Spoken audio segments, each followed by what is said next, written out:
천천히 오시면 됩니다.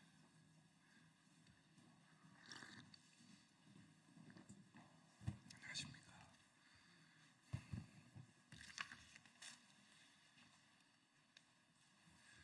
안녕하십니까. 더불어민주당 대변인 한민수입니다. 논평을 발표하겠습니다. 국민의힘 공천을 선거 브로커, 다시 하겠습니다. 국민의힘 공천을 선거 브로커 명태균 씨의 놀이터로 만든 장본인이 누구입니까? 국민의힘은 선거 브로커와 공생하는 부패정당입니까? 국민의힘은 선거 브로커가 자당 공천을 거래했다는 의혹에 더 이상 침묵해서는 안 됩니다. 2021년 서울시장 보궐선거 당시 안철수 후보와 오세훈 후보의 단일화 조건은 100% 무작위 여론조사였지만 보도에 따르면 실상은 달랐습니다. 명태균 씨는 오세훈 후보에게 유리한 비공표 여론조사를 13번이나 설계했다고 주장하고 있습니다. 같은 시기 오세훈 후보의 측근 김모 씨가 3,300만 원을 보낸 것도 확인됐습니다. 오세훈 서울시장 측은 명태균 씨와의 관계에 선을 긋고 돈을 건넨 인사는 캠프와 무관하다고 변명하고 있습니다. 그러나 개인적으로 돈을 건넸다는 변명은 말도 안 되고 있을 수도 없는 일입니다. 선거 캠프가 아닌 제3자가 여론조사 비용을 댔다면 정치자금법 위반의 소지가 다분합니다. 명태균 씨와 공천거래 의혹은 서울시장 선거만이 아닙니다. 김영선 전 의원, 김진태 강원지사, 박완수 경남지사, 조은희 의원 등 끝도 없이 나옵니다. 국민의힘 공천 시스템에서 명태균 씨의 손길이 뻗치지 않은 곳이 있기는 합니까?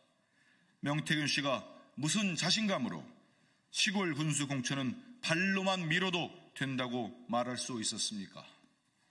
국민의힘이 공당이라면 자당 공천을 선거 브로커의 놀이터로 만든 장본인이 누구인지 밝혀야 합니다. 더불어민주당은 특검을 통해 대통령 부부와 명태균 씨의 공천 개입 의혹에 대한 진실을 밝히고 엄정한 책임을 묻겠습니다. 대통령보다 많은 김건희 여사의 취임식 초대장. 결국 처음부터 이 나라의 대통령은 김건희였습니까? 2022년 5월 10일 20대 대통령 취임식에 김건희 여사가 초청한 사람이 700여 명으로 윤석열 대통령이 초청한 600여 명보다 많았다는 언론의 보도가 나왔습니다. 대통령에 대한 아내로서의 조언을 국정농단화시키는 것이 우리 정치 문화상 맞지 않다더니 정권 출범부터 선출되지 않은 김건희 여사가 대통령 행세를 한 것이나 다름없어 보입니다. 그 면면도 말문이 막힐 지경입니다. 여론 조작과 김건희 여사 공천 개입 의혹으로 온 나라를 뒤흔들고 있는 명태균 씨부터 대통령 불법 관저 공사의 핵심인 21g 김태용 대표도 포함되어 있습니다. 도이치모터스 주가 조작 관련자들과 김건희 여사 논문 조작 의혹의 당사자들도 취임식에 초대받은 것으로 나타났습니다. 다시 도약하는 대한민국과 국민이 주인되는 나라가 국정농단의 주역들을 위한 슬로건이었습니까? 윤석열 정권은 출범부터 국민은 안중에도 없었던 것입니까?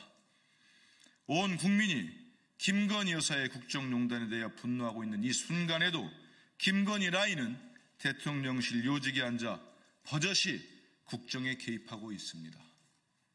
심지어 음주운전과 같은 위법을 저질러도 가벼운 징계로 넘어가며 무소 불위의 권력을 누리고 있었습니다. 누가 김건희 여사에게 이런 막강한 권력을 주어주었단 말입니까? 국민의 피로 쌓아올린 대한민국의 민주주의를 이렇게 무참히 짓밟아도 되는 것입니까? 윤석열 대통령은 일말의 양심이라도 남아있다면 지금이라도 김건희 라인에 대한 인적 쇄신을 단행하고 김건희 특검법을 즉각 수용하십시오. 우리 국민은 더 이상 선출되지 않은 자가 자격 없이 휘두르는 권력을 용인할 수 없습니다. 이상입니다.